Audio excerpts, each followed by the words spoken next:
La configuration de la salle a été revue afin de permettre de la vidéoprojection de cartes. Je procède donc à l'appel. Marion Virginia. Oui. Serge Claverie. Oui. Marie-Ange Babert. Présente. Jacques Choulet a donné procuration à Claire Duprat. Madame Claire Duprat. Oui. Jean-Marc Favier. Oui. Sophie Dupouille. Présente. Arnaud Fabre. Madame Elisabeth Brett. Oui. Johan Navarre a donné procuration à Arnaud Fabre. Aurélie Lévesque a donné procuration à Marion Virginia. Bruno Lamaison. Sylvie Sauvignon. Présente. Émilie Bourguet a donné procuration à Jean-Marc Favier.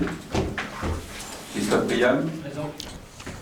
Emmanuel Lacroix. Présente. Alain Lassalle. Présent. Laurent Langlade a donné procuration à Serge Claverie. Christelle Permoisan. Présent. Christophe Bergès. Présent. Marjorie Cotous. Monsieur Olivier Martinez. Présent. Madame Nadine Pinchoré. Présente. Monsieur André Lafargue. Présent. Monsieur Alain Arambal. Présent. Madame Jacqueline Cellier. Présente. Bien, je vous remercie. Le forum est largement atteint.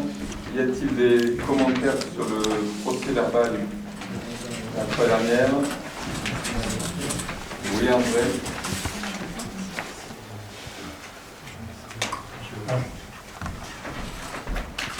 Ça marche?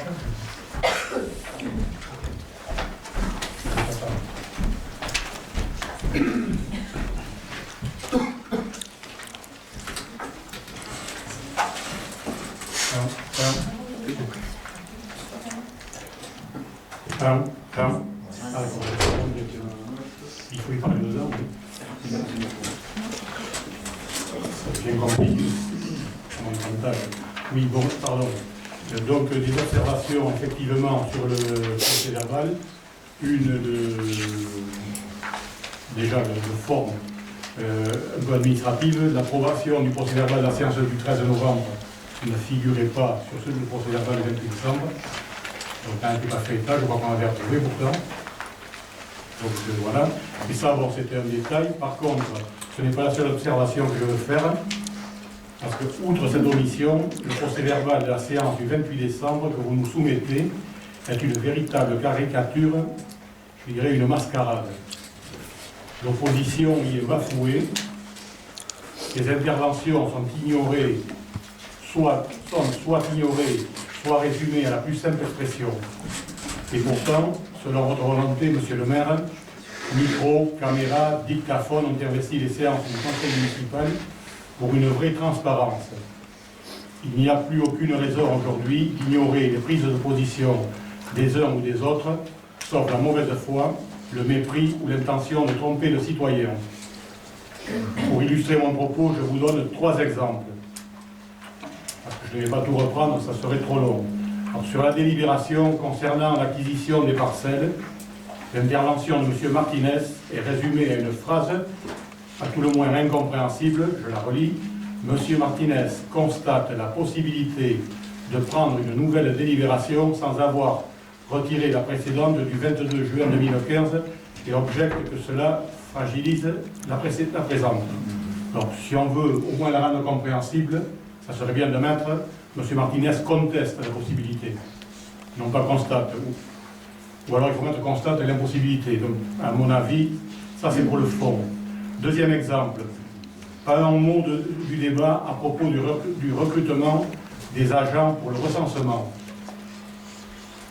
Ensuite, s'agissant du résumé du débat concernant la délibération, organisation d'une consultation des électeurs. Ce résumé relève purement et simplement de la malhonnêteté.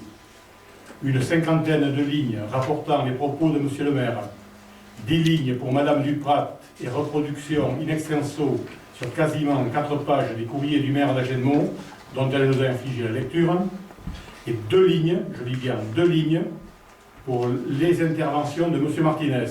Et encore, je suis généreux, c'est une ligne 3/4, on va dire. M. Martinez précise qu'il a contacté la communauté de communes de Grenade et que celle-ci n'a pas pris de position officielle. Donc pour ces interventions de M. Martinez, qui doivent représenter à peu près le tiers du temps consacré à ce débat, qui, si je ne m'abuse, a duré plus d'1 heure, convenez que 2 lignes, c'est un peu court. Alors, dans cette affaire-là, je ne me permettrai pas de mettre en cause Madame la directrice. Ce procès-verbal, tout simplement scandaleux pour la partie débat et commentaires, et pour moi, l'œuvre et la responsabilité du secrétaire, d'une part, du secrétaire de séance, M. Johan Labarère, qui manifestement n'était pas à la réunion, et du cabinet de M. le maire. Donc, je ne voterai pas je n'approuverai pas ce procès-verbal, et j'inviterai mes jeunes confrères à m'accompagner. Et comme les vidéos, les caméras ne suffisent pas, je vous remettrai, Madame la directrice, un exemplaire de l'écrit qui figurera, je l'espère, dans ce cas-là, dans le prochain procès-verbal. Je vous remercie. Bien, mais je crois que c'est la bonne méthode. Pourquoi Claire Duprat a l'ensemble des écrits qu'elle a lus intégrés au procès-verbal? Parce qu'elle l'a remis en séance. Les échanges ont été tellement longs sur cette séance-là que c'est posé la question, est-ce qu'au fond, on le restitue intégralement sur rester des pages et des pages, ou est-ce qu'on va à l'extrême synthèse? Je vous remercie d'avoir noté dans votre propos que mes propos non plus ne sont pas, quasiment pas. Ils y sont également réduits à la plus simple expression. On est parti sur un procès-verbal reprenant au fond la synthèse de ce qui avait été évoqué. Par contre, et vous l'avez noté ce coup-ci, nos conseils municipaux sont intégralement visibles sur le site de la ville. D'ailleurs, je regrette, moi, que dans la mandature précédente, nous n'ayons pas eu cette démocratie instantanée où l'ensemble des concitoyens auraient pu voir la teneur de nos échanges. Aujourd'hui, l'ensemble de ce qui a été dit est disponible sur le site de la ville. Alors, je note que vous souhaitez que sur les prochains procès-verbaux, à partir de celui-ci, nous revenions à quelque chose de plus complet, peut-être plus détaillé. J'en prends acte et je vous invite à le prochain cours, je l'espère, faire en sorte que vous puissiez voter le prochain procès-verbal. Donc on note que vous ne validez pas celui-ci. La séance va commencer. Je voudrais... Oui, M. Martinez.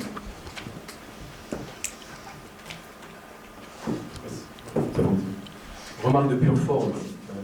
Il est temps que vous ayez un directeur de cabinet ou quelqu'un qui s'occupe un peu de vos documents que vous signez, parce que, encore une fois, c'en est risible, c'est pathétique. Hein. Vous nous faites quand même un courrier de convocation d'un conseil municipal où vous, je lis, le maire, vice-président du conseil général des Landes.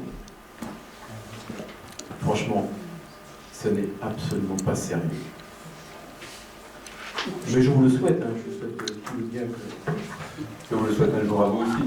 Mais puisque nous revenons, je voudrais quand même, par rapport à certaines des allégations qui ont été les vôtres lors du dernier conseil municipal, ça a d'ailleurs duré un quart d'heure et ça a pu troubler l'ensemble des conseillers municipaux et certains membres de notre commune, rétablir un point juridique par rapport à certaines observations que vous avez faites, M. Martinez.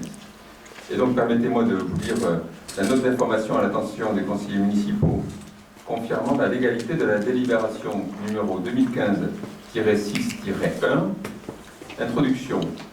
Lors du conseil municipal du 28 décembre 2015, M. Martinez a soulevé la question de la valeur juridique de la délibération numéro 2015-6-1 concernant l'acquisition des parcelles numéro 46, 78 et 114 au consort Cap-de-Ville en vue de réaliser un écoquartier. Cette délibération avait été prise suite à une demande expresse du notaire Fuchs, puisque la délibération initiale numéro 2015-0333 datant du 22 juin 2015 visait un avis des domaines ne se prononceront pas sur la parcelle numéro 78. Il était donc apparu nécessaire de prendre une nouvelle délibération venant compléter la précédente, qui n'était pas fausse sur le fond, mais qui posait souci pour la rédaction du soutien privé notarial. Discussion. Même si les collectivités territoriales ont pour habitude d'annuler et de remplacer une délibération qui auraient été grévées d'erreurs matérielles ou d'erreurs sur le fond, il est possible de prendre une délibération dite rectificative lorsque la délibération initiale souffre uniquement d'un manque d'informations administratives sur un point. Il faut savoir qu'en soi, ce type de délibération n'abroge pas l'acte administratif initial, mais le complète. En l'espèce, et au vu de la délibération initiale du 22 juin 2015, décider d'annuler et de remplacer l'acte initial était moins adapté que la prise d'une délibération rectificative.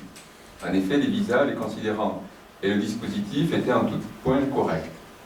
Ne posait souci que l'absence de la parcelle numéro 78 dans l'avis des domaines du 7 octobre 2014, d'où une nouvelle demande faite auprès du service des domaines en date du 17 août 2015, qui cette fois-ci visait bien la parcelle manquante.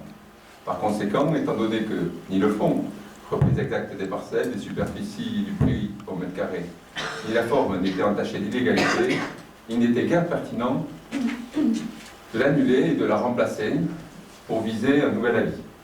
Cette rectification administrative justifiait donc la prise d'une délibération rectificative. Cette position est confirmée par le contrôle de légalité qui l'envisage comme telle. Il est à noter que le juge administratif considère que ce type de délibération ne nécessite pas de procéder préalablement au retrait de la délibération entachée d'une erreur matérielle, tel que le précise l'arrêt du Conseil d'État le 28 novembre 1990, c'est le numéro 75 559. Dès lors, en conclusion, il convient de rassurer l'ensemble des conseillers municipaux qui auraient pu être troublés par les propos de M. Martinez quant à la légalité des actes étudiés, les deux délibérations pouvant coexister et ne nécessitant ni le retrait ni leur abrogation par la prise d'une nouvelle délibération. Les actes issus de ces deux délibérations ne pourront donc faire l'objet d'une remise en cause et devront être considérés comme parfaitement légaux et portant leurs pleines conséquences juridiques. Ceci sera annexé au procès-verbal de cette séance et je vous fais passer ces notes juridiques pour que vous puissiez en prendre totale connaissance de façon à ce que vous ne remettiez pas de nouveau en cause quelque chose sur des bases juridiques infondées. Oui, M. Martinez. Oui, il faut confirmer ce que je dis. Là, ce que vous avez décliné, ça concerne un manque d'information. Il y a une erreur, il y a un oubli sur une évaluation de domaine d'une parcelle. Ce n'est pas un manque d'information. Ce n'est pas un défaut d'information, c'est une erreur. Monsieur Voilà, Martinez. Je vous remercie de conforter ce que j'ai dit.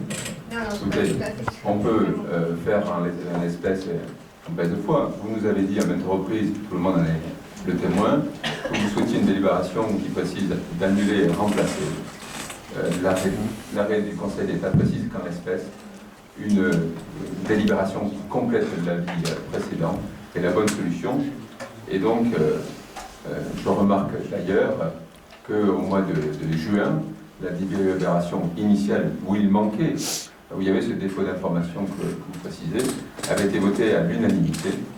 Et donc, quel dommage qu'à l'époque, l'opposition ne soit pas rendu compte qu'il manquait l'avis des domaines d'une personne. Nous le savions, mais on n'est pas polémique comme vous, monsieur Thomas. On n'a pas les mêmes méthodes. Et je rappelle aux personnes à qui vous avez fait lecture que la note est signée Arnaud Tauzin. Je salue vos grandes capacités juridiques. Oui, mais je vous mets, j'attends les vôtres, si du moins vous êtes en capacité de prouver que cette note juridique n'est pas la bonne. En tous les cas, elle nous a été confirmée par le contrôle de légalité.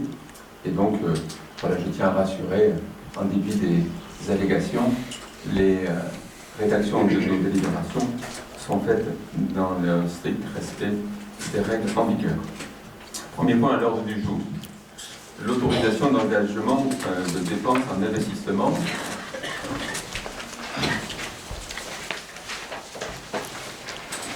Nous allons voter à la fin du mois de mars le budget 2016.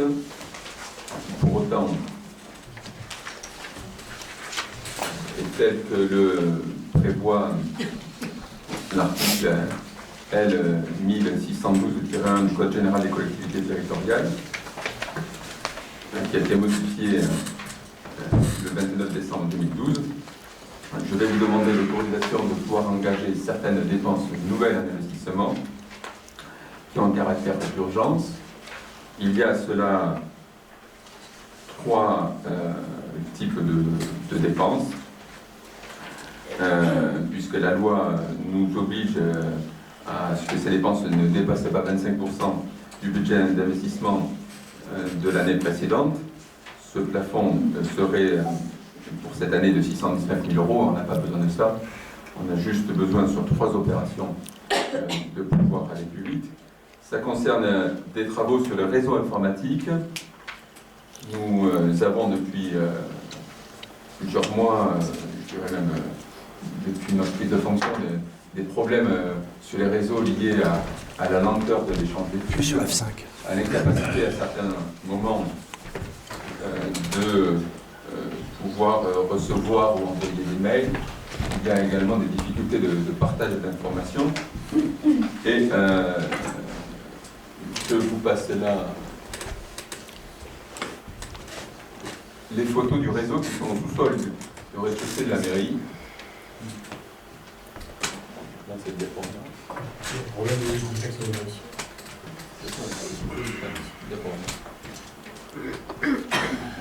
À partir des données utilisateurs. Les barrages du diaporama en dessous. Voilà. Cliquez dessus.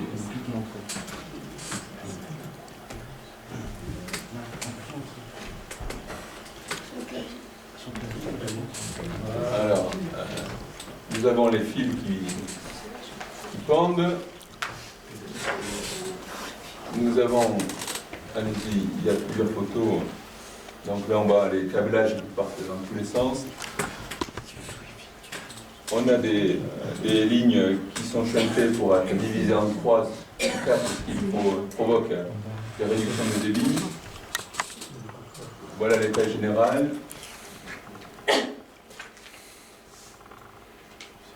Et voilà le boîtier central.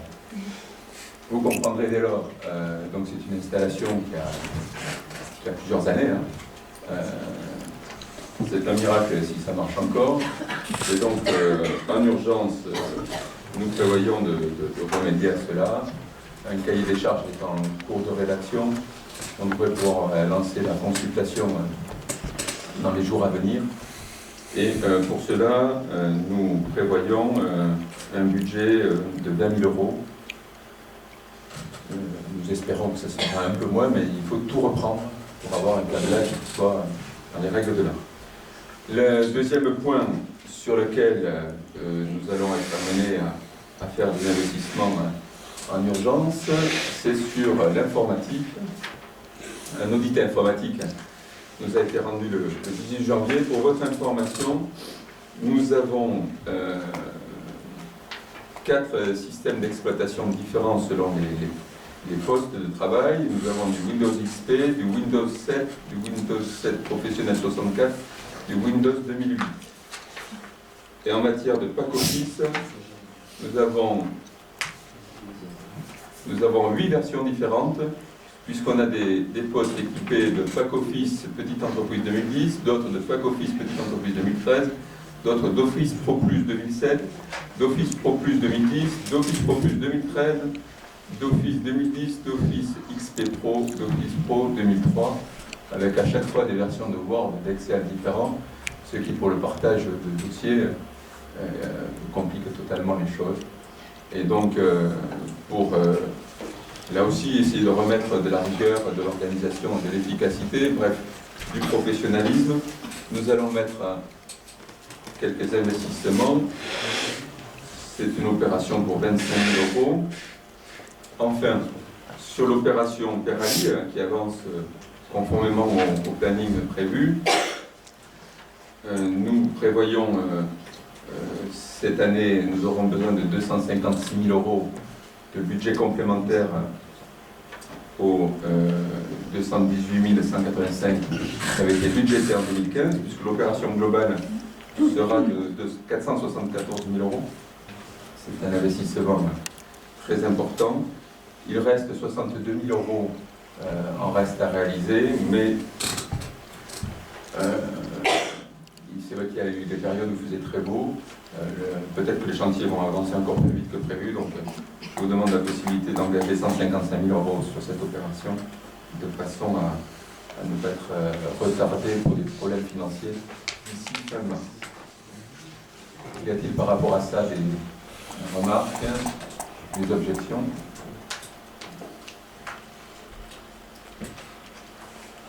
Nous allons donc procéder au vote.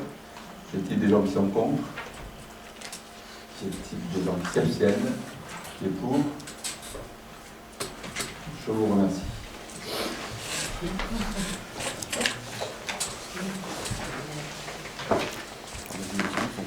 Nous allons maintenant passer à la deuxième question du jour. Nous allons rétablir à Saint-Sevé le BEPC. Non pas feu le brevet des collèges et la bourse d'épargne au permis de conduire. C'était une promesse de notre campagne que de permettre aux jeunes de notre commune d'être en capacité de se voir financer pour partie le permis de conduire, de façon à permettre à tous l'accès au permis de conduire, qui est dans notre milieu rural une nécessité absolue pour trouver de l'emploi. Et donc on s'est rapproché de l'association des maires de France. Plusieurs villes ont déjà mis en place des dispositifs de ce type. Et donc l'idée serait de permettre un engagement bénévole de certains de nos jeunes à partir de 16 ans jusqu'à 25 ans,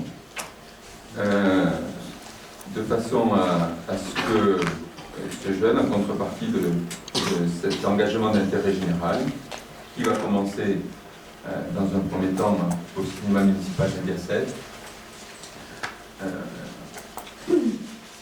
en contrepartie, un accord avec les écoles de conduite de Saint-Sevé. Il aura la possibilité de se financer une partie de son permis avec un plafond de 1 200 € par jeune.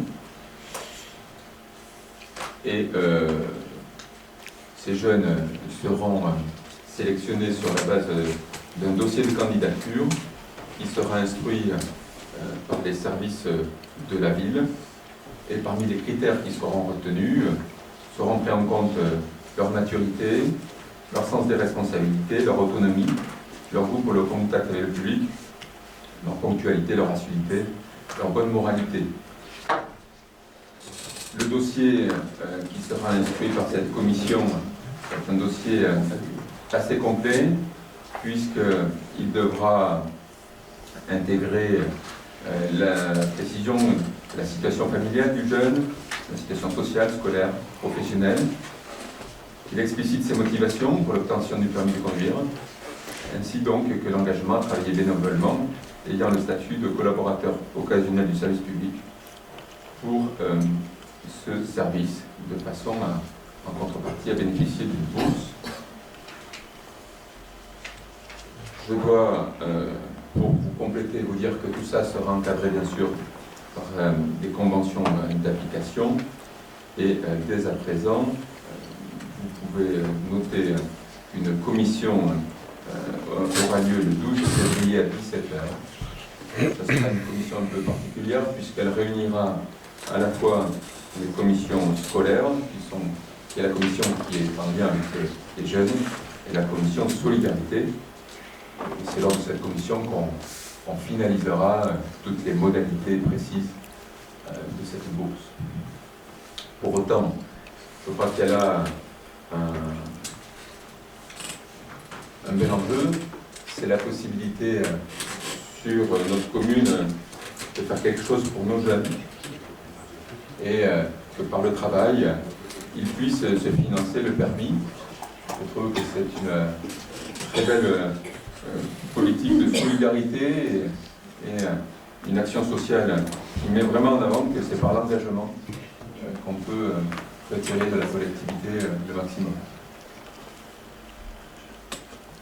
Y a-t-il par rapport à ça des objections, des questions? Oui, M. Martinez. Encore une fois, il est marqué dans les documents que nous avons reçus, pièce jointe, convention ville auto-école, convention ville candidat, dossier de candidature. Ces pièces ne sont pas jointes aux éléments que nous avons reçus, ni support informatique, ni enveloppe papier sur la table. C'est ce que je vous ai dit. Ces conventions, et c'est je crois la meilleure des transparences, seront coproduites lors de la commission du 12 février, à laquelle il y aura 3-4 élus de l'opposition qui sera associés.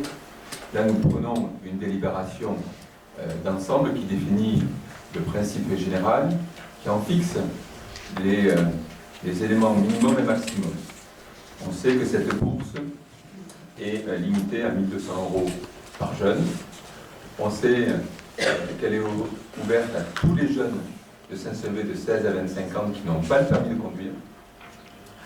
Il y est également précisé à la fois les critères de sélection, il y est précisé les modalités générales qui permettront son versement.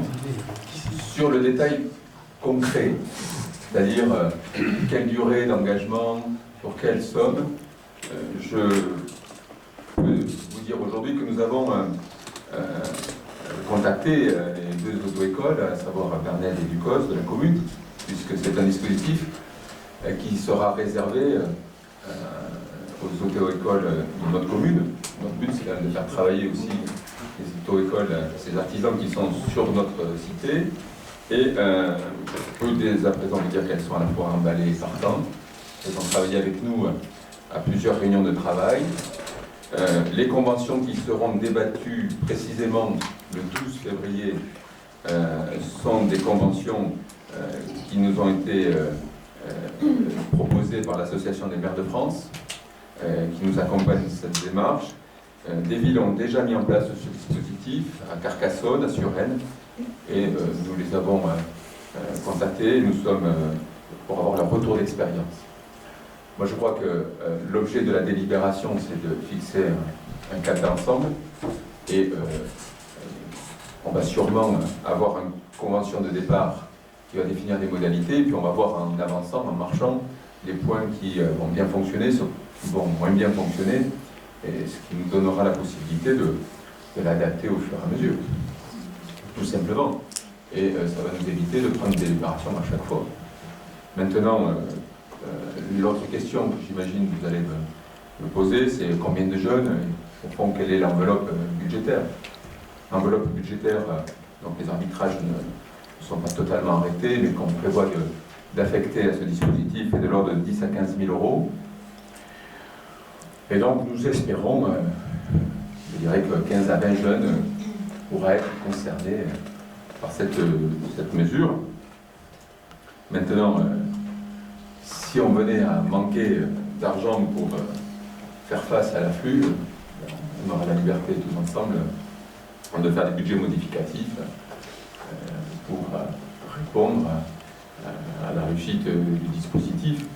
Mais moi je suis convaincu, comme à chaque fois qu'il y a des choses très opérationnelles, que sûrement que les conventions, parce qu'il y aura 3 conventions, il y aura une convention entre la ville et l'auto-école, il y aura une convention entre le jeune et la ville, et il y aura en plus de ça une charte qui rappellera les principes généraux. Et sûrement qu'au fur et à mesure que tout ça va évoluer, on va s'apercevoir des points précis. Plus largement, je crois que c'est dans l'esprit du temps. Partout se développe le service civique, qui est au fond un engagement qui est un peu dans le même esprit. Je peux juste vous préciser que ces jeunes volontaires sont dans les nouveaux contrats d'assurance que nous avons souscrits au 1er janvier, sont des cas de figure qui sont à la fois assurés sur le plan de la responsabilité civile par la ville, et également en matière de risque statutaire s'il y avait un accident ou quelque chose de cet ordre. Oui, Claire ? Oui.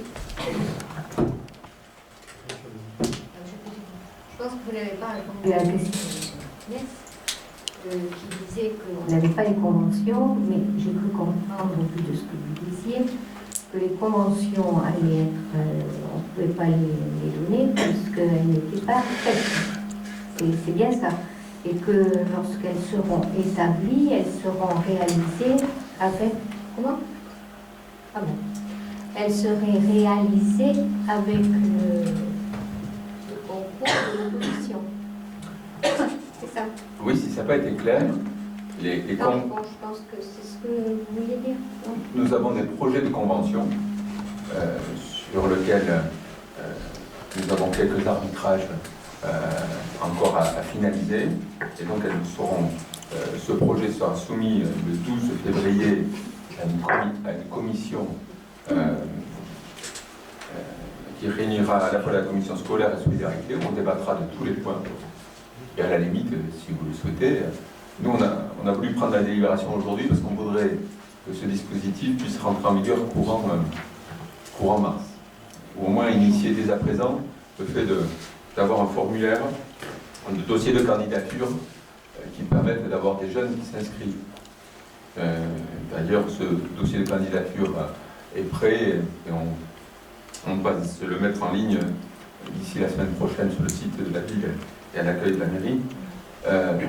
Moi, ça ne me pose aucun problème qu'au prochain conseil municipal qui aura lieu vers mi-mars, les conventions qui auront été définies entre nous puissent être présentées au conseil municipal. Mais on a besoin d'une délibération ce soir pour déjà lancer la démarche.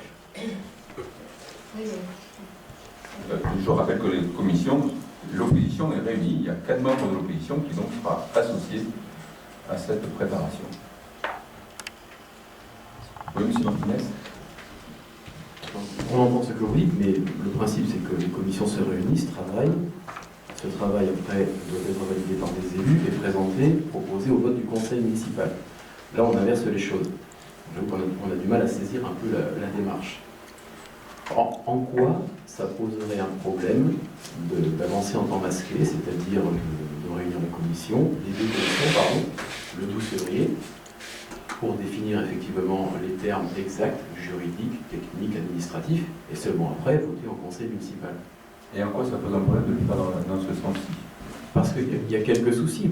Vous évoquez des choses qui manifestement nous interpellent. Tout simplement, c'est pas très clair.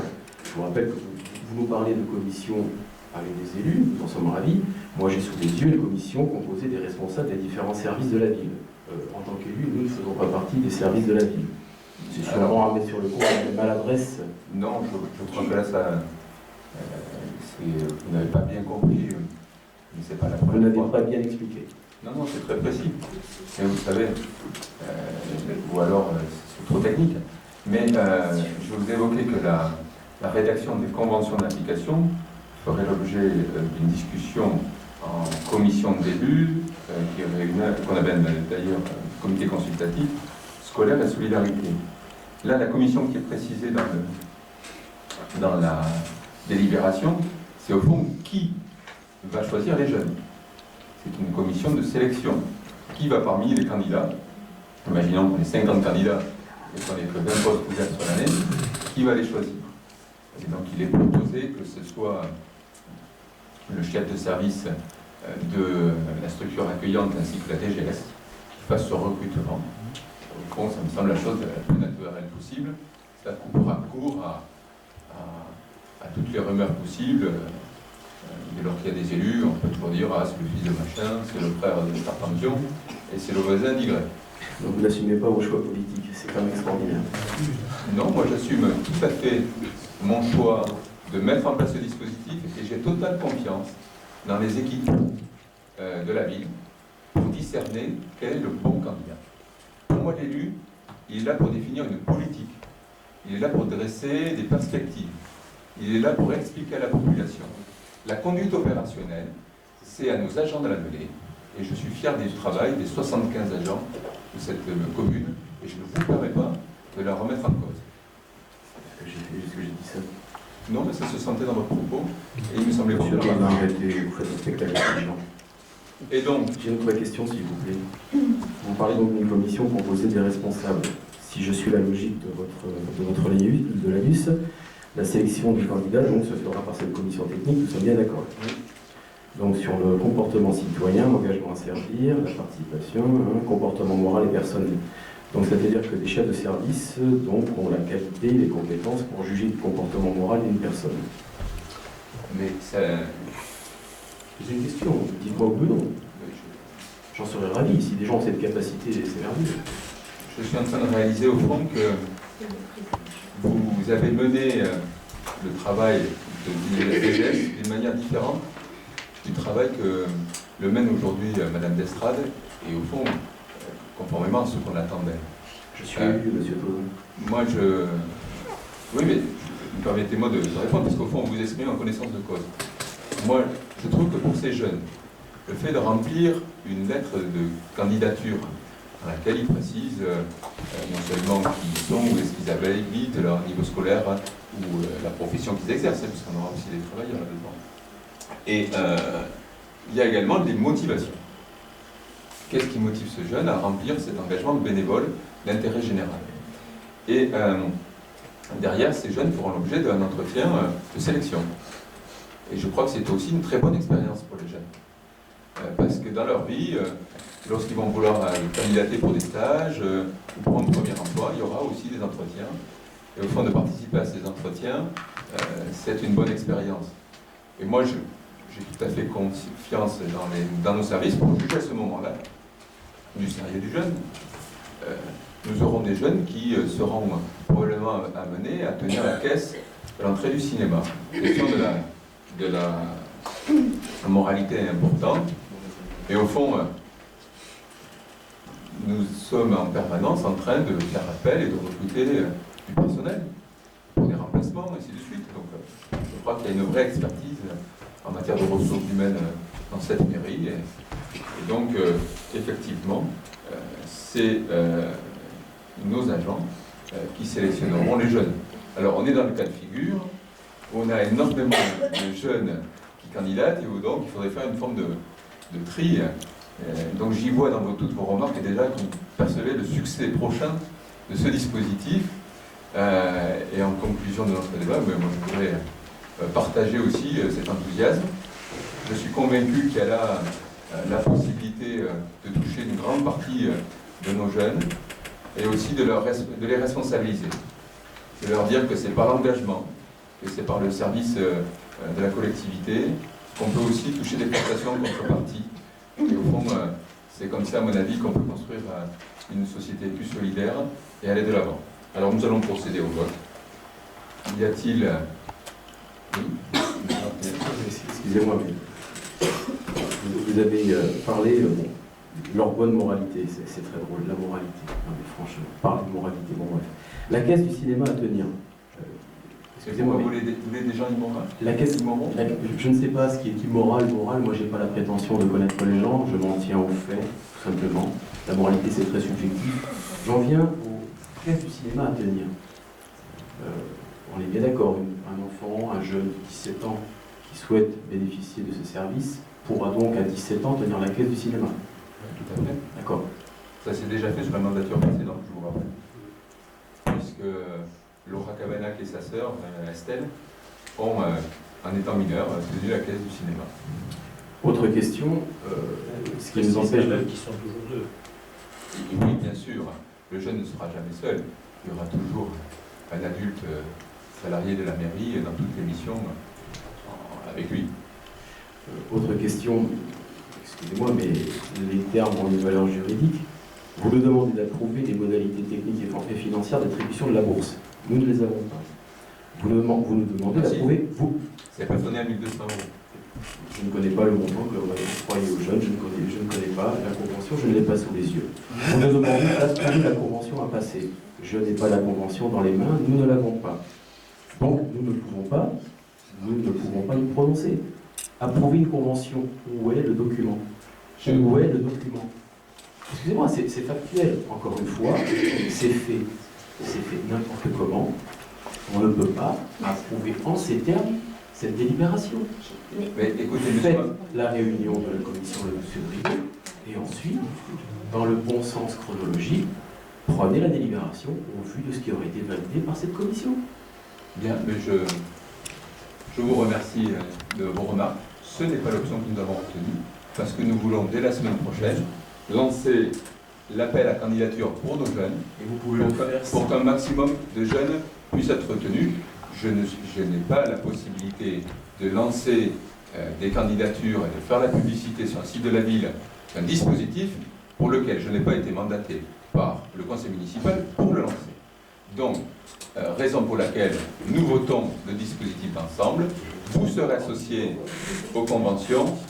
Et la question, au fond, c'est de savoir, est-ce que vous associez à la possibilité pour nos jeunes de se financer une partie de leur permis dans nos auto-écoles de Saint-Sevé qui sont partantes en, au fond, œuvrant à une mission d'intérêt général ou pas?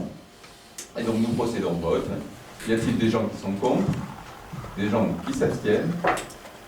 Des gens qui sont pour? Et bien moi les jeunes sauront grâce à qui ce dispositif est mis en œuvre.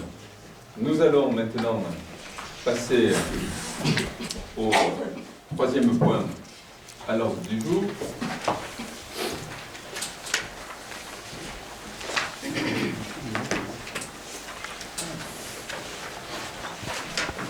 Qui est l'avis sur le schéma départemental de coopération intercommunale proposé par Madame le préfet de Landes.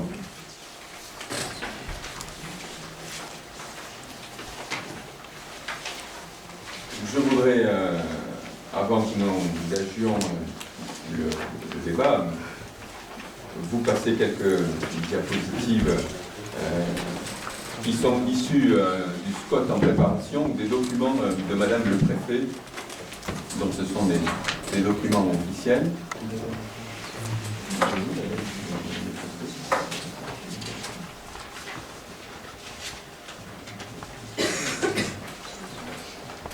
Voilà, vous avez sous les yeux la carte du département. Vous avez tous les projets de fusion de communautés communes sur cette carte.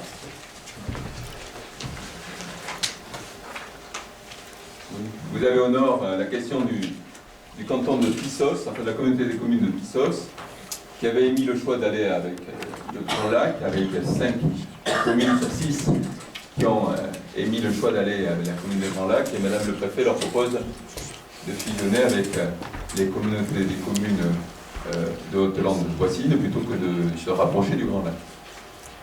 Vous avez le projet de fusion entre la communauté commune de Pérorade et la communauté commune de Pouillon. Vous avez au-dessus, et ça fait débat, la proposition de fusionner les communautés des communes de Montfort, de Mugron et d'Amou, pour lesquelles les élus de Montfort ont émis un avis négatif, ainsi que la communauté des communes d'Amou. On revient, pour finir, à notre situation.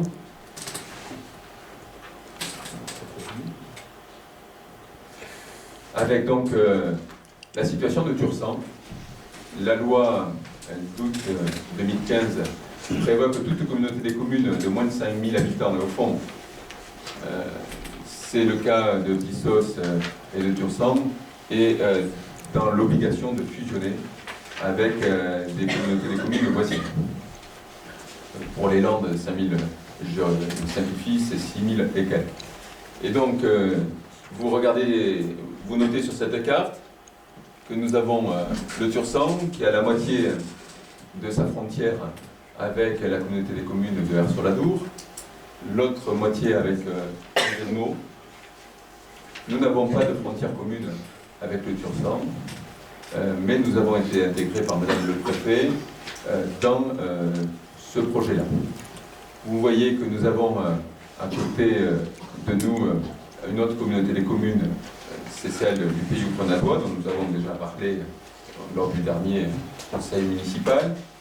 Juste pour donner quelques éléments d'information complémentaires,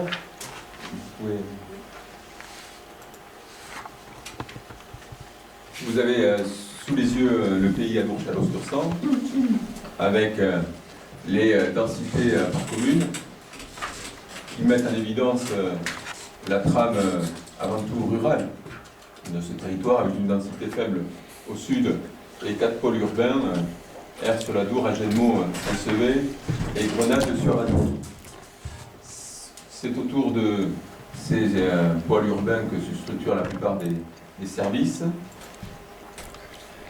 mais il y a également des phénomènes de déplacement de domicile-travail. Vous avez là une cartographie des flux domicile-travail quotidiens.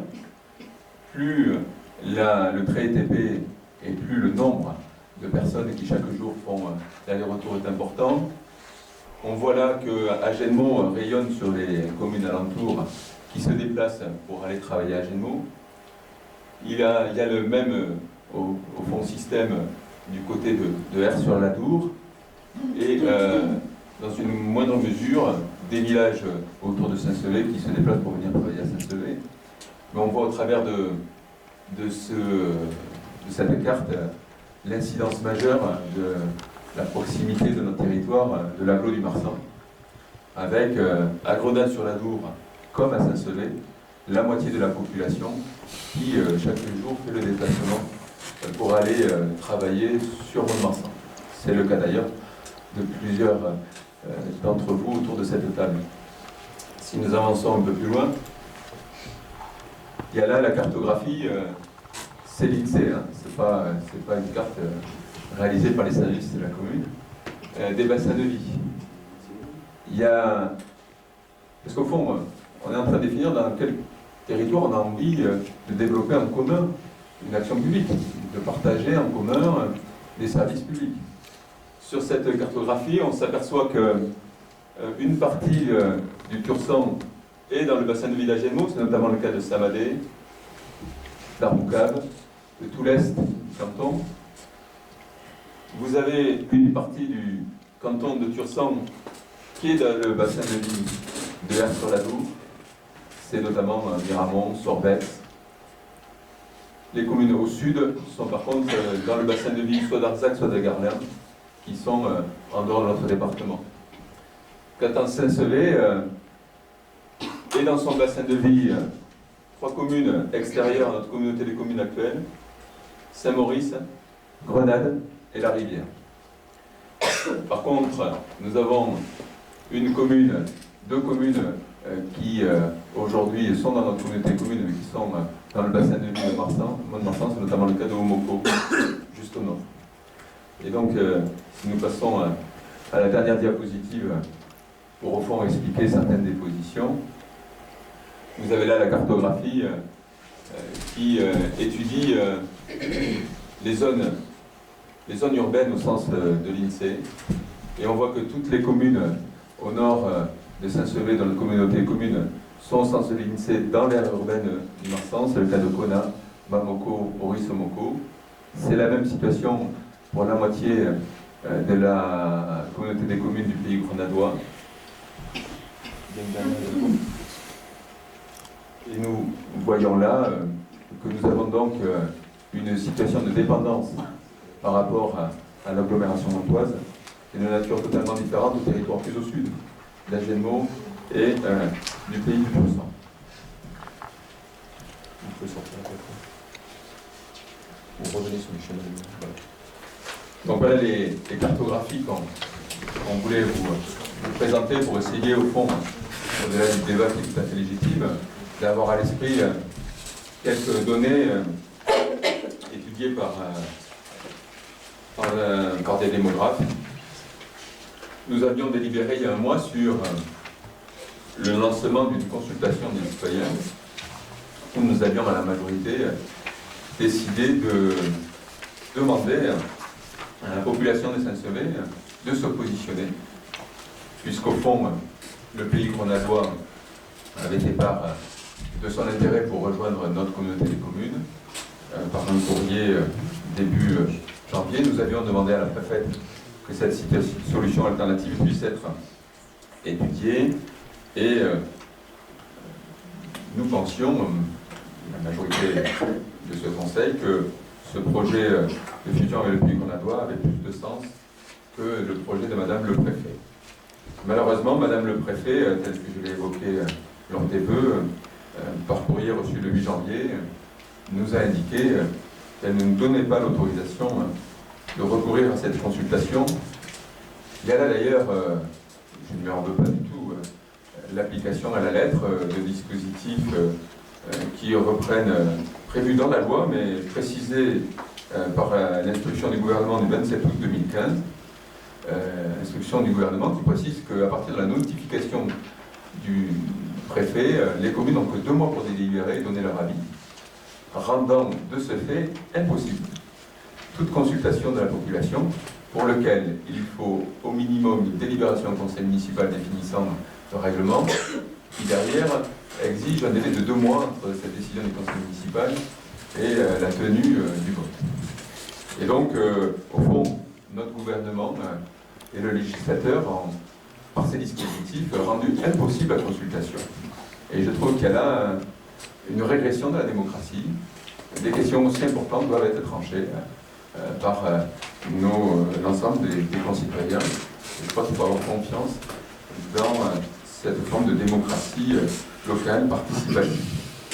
Dès lors, il nous revient aujourd'hui, puisque cette consultation n'est pas possible, il nous revient de statuer. Entre-temps, les choses ont bougé.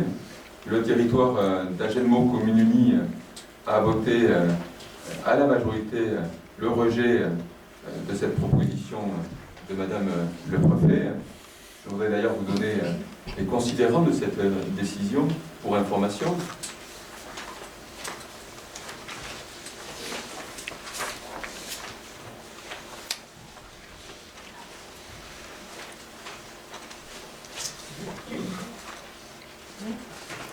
Les considérants de ce vote qui a eu lieu jeudi 14 janvier sont les suivants. Considérant la précipitation préjudiciable à des débats sereins et l'absence de concertation avec les élus directement concernés qui induit un déficit démocratique, considérant l'absence de documents prospectifs, tant administratifs que financiers, qui nous empêchent de nous prononcer en toute connaissance de cause sur le projet de Madame le Préfet, considérant que le projet présenté par Madame le Préfet s'affranchit des orientations de la loi, en particulier celle qui prescrit la recherche d'une cohérence territoriale et le respect des bassins de vie, considérant le refus de l'État d'étudier d'autres scénarios de regroupement conformément aux demandes réitérées, Monsieur le Président l'ensemble. Au regard de tout ça, et à la majorité de 20 pour et de 13 contre, la communauté commune Agenmo Commune Unie s'est prononcée contre ce projet. Tout ça pour vous dire que, au fond, beaucoup des éléments que nous mettons en avant pour contester la proposition sont largement partagés autour de nous, raison pour laquelle, à la fois, je vous propose dans cette délibération de prendre acte que la préfecture n'a pas fait droit à la demande de la ville de Saint-Sevé de proroger le délai de 2 mois suivant réception du projet de schéma afin d'organiser une consultation locale et de décider de se prononcer contre le schéma de la préfecture qui ne reprend pas le critère de bassin de vie, pourtant fondateur de la loi NOTRe, et qui refuse d'étudier l'alternative que constitue le rapprochement avec le pays grenadinois. Voilà expliquer rapidement à la fois les motivations et, je dirais, la position que je vous soumets au vote. Y a-t-il des remarques ?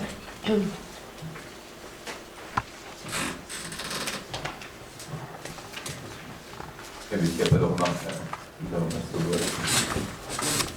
Y a-t-il des gens qui sont pour adopter qui sont contre cette délibération de refus? Ouais, on va le relire. On est pour le schéma, pour résumer. On est contre le contre. On est contre le refus, c'est bien ça.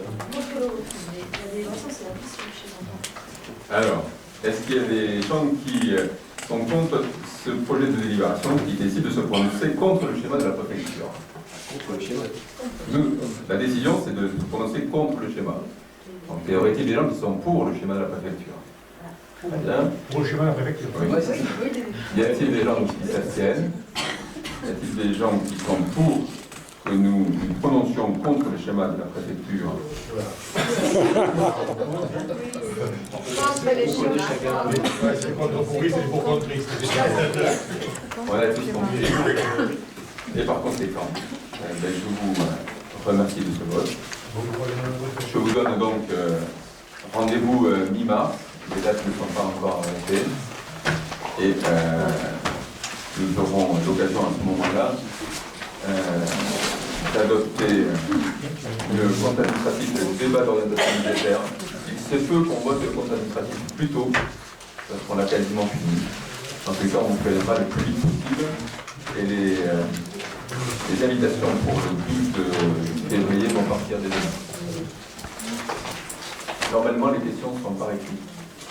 À poser Là, ce que je vais proposer, à mon avis, tu ne vas pas refuser, alors c'est rien à voir avec le conseil municipal, mais c'est par rapport à la problématique donc, des difficultés financières de la filière agroalimentaire. On ne peut pas faire grand-chose au niveau de la commune. Nous souhaiterions, c'est une proposition, que, en tant que maire, tu puisses éventuellement demander à M. Attal pour que les 2 prochaines factures semestrielles d'eau pour les éleveurs, les exploitants agricoles touchés sur le territoire de la commune puissent être décalées dans le temps. C'est a priori possible, c'est modeste, c'est juste une question de trésorerie, mais ça peut aider, c'est le geste. Est-ce qu'on pourrait te mandater pour que tu demandes à M. Attal de faire le nécessaire pour qu'il n'envoie pas les commandements de payer? Voilà. Aménager le paiement.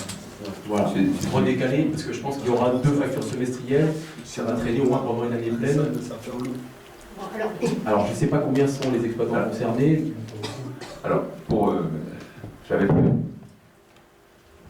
c'est une bonne idée, on va le faire. Juste pour information, pour le moment, nous avons été saisis par la préfecture, et je profite du conseil d'ailleurs pour transmettre l'information, pour identifier tous les particuliers et toutes les fermes en dehors des organisations, je dirais, collectives qui ont des canards. De façon à ce qu'à partir de la semaine 17, nous n'ayons plus aucune oie et aucun canard sur notre territoire. Il s'agit là de quelque chose de très important. Les analyses sanitaires faites sur les canards au mois de décembre ont démontré que 51% du cheptel sur l'ensemble du sud-ouest avait le virus. Et donc, ils ont arrêté de faire les analyses. Mais ils considèrent qu'à partir aujourd'hui, c'est sûrement le même taux. Et donc, il est fort probable, puisque le canard et les oies sont des porteurs sains, c'est-à-dire qu'ils peuvent avoir le virus et pas en mourir, que des animaux domestiques, oies ou canards, dans les basses-cours, puissent avoir aussi ce virus. Or, pour éradiquer ce virus, l'ensemble de la profession est en train de se faire, je dirais, de se saigner, puisque pendant quasiment 4 mois, ils seront sans revenus, parce qu'il va y avoir au minimum un mois complet de vide sanitaire. Et donc il ne faudrait pas que ce vide sanitaire qui est fait par l'ensemble des professionnels, qui fait que dans le sud-ouest, on va avoir 6 à 7 millions de canards en moins, ne soit pas efficace parce qu'on garderait quelques cas dans les basses-cours privées. Donc, j'en appelle au travail de tous. Concernant la proposition de repousser de 2 mois l'eau, c'est une très bonne idée. Je vais vous passer la parole après, Claire. Et puis au fond, de ce sujet, on peut en parler sans aucun problème. Plusieurs personnes sont concernées autour de la table, directement ou indirectement. De la journée de travail de samedi dernier et de vendredi avant sur cette question, parce que j'en retiens, les agriculteurs sont au premier cas touchés et aujourd'hui c'est les approuveurs qui sont dans la situation la plus terrible. Sur notre commune, il y a quelques cas, il n'y en a pas non plus des centaines.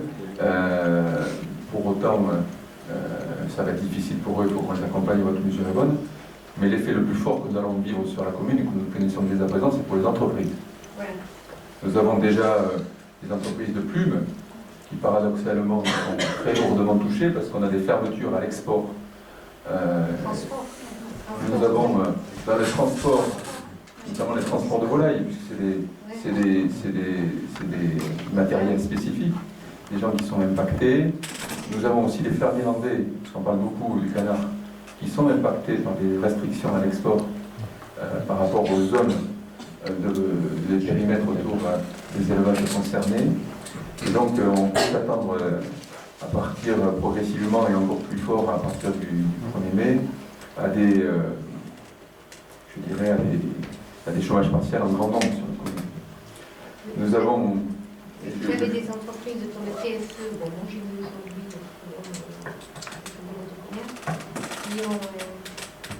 qui ont supprimé l'également Mettez-le. et qui proposent déjà du chômage partiel à certains. Alors, dans le cadre de vos demandes d'eau, c'est vrai qu'il y a des électeurs, certes, mais il va y avoir des personnes d'entreprise. Voilà. Donc, c'est sciemment que je n'ai pas parlé de la filière aval, puisqu'à ce jour, on n'a pas encore les modalités de mise en œuvre des plans de soutien à cette partie-là. Vous savez, on va avoir une vraie question aussi, peut-être. Vous disiez, il y a des gens de cette table qui sont concernés, des salariés de la filière, ces gens qui vont se retrouver en activité partielle. Bon, il y a l'assurance d'avoir 7 mois et demi de chômage partiel, d'activité partielle. Bon, on espère que ça suffira, mais ces gens vont passer de mauvais moments. Si effectivement, vous avez des cantines, les différents tarifs municipaux, on peut avoir une certaine mensuétude, je pense que nous, autour de la table, politiquement, on peut l'assumer pleinement. Mais on doit passer par un accord avec M. Attal. Voilà, mais il ne faut pas le limiter à une certaine catégorie, parce que ça va marcher. Parce qu'aujourd'hui, la filière amont, on a le protocole de mise en œuvre des plans de financement, on n'a pas la règle. Bien évidemment, après, on pourra juger, jauger de la pertinence ou pas d'une intervention. Ça commence à être bien.